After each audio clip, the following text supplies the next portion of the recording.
all the news from WTCN TV's expanded news gathering facility. WTCN TV, Channel 11. This is KARE 11 News at 10.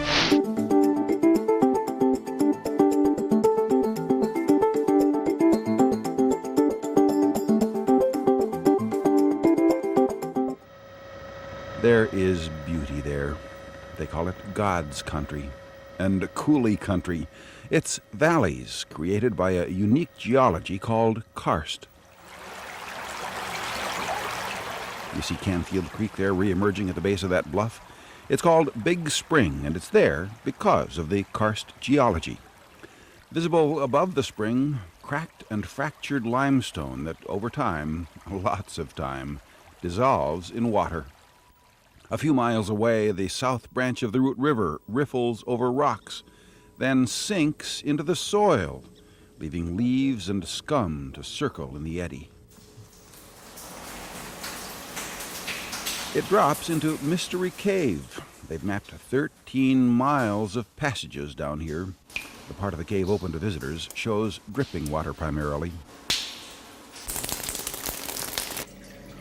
Water that helps fill Turquoise Pool, water that over time has built that little rimstone pool at the back of Turquoise Pool, water that built botryoidals, those formations that look like bunches of grapes. They figure it took 1 million years to make those. And of course, the process is still at work today. You can hear the sounds of the water, and there are places in the cave where water is still enlarging the cave. Mark White is manager of Forestville Mystery Cave State Park. He's enthralled with the karst geology because it serves as winter homes for bats like that little pipistrel. And the formations, like frozen falls there, are so amazing. 20 miles away, there's a real waterfall in Niagara Cave. Go ahead right out on the bridge. And the only place to see it is a bridge, 130 feet underground. That's nearly 60 feet to the floor of the cave in here. Mark Bishop was guiding 6th graders from Harry Spence School in La Crosse. And if you look off to the right, you'll see the water leaving this room at this passageway over here. Mark Bishop told his students that the water changes temperature as it flows through the caves and cracks and crannies. It warms in the winter, cools at least 10 degrees in the summer, and when it comes out, it makes good trout fishing. When they did the sampling this spring, in fact, it was near record levels. They had up to close to 200 pounds of fish per acre, which is extremely high. 200 pounds of fish, trout, big brown trout, some carp, of course, but look at the size of those brown trout. That's what excites folks like Michael Brickett. What would that calculate into in terms of numbers? Some of the pools, you'll on a clear day and you get the right conditions, you'll count over 50 fish, and even some of those smaller holes. Trout streams, good, cold, clear trout streams that started out as warm water field drainage, all due to the karst geology. But the karst carries problems. 6 years ago, the folks at Belchester lost their sewage treatment lagoon to the karst geology.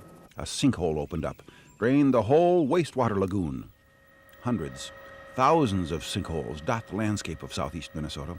Unmapped caves close to the surface have collapsed, and the soil has sunk in.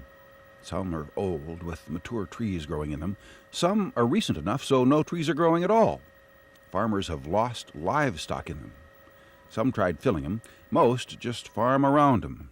Roger Carrot sees sinkholes as doorways to the wonders of the karst geology. So it's seeing something that perhaps nobody else has ever seen before. Roger Carrot says there are hundreds of caves in southeast Minnesota. Oh yes, over 600 in Fillmore County alone.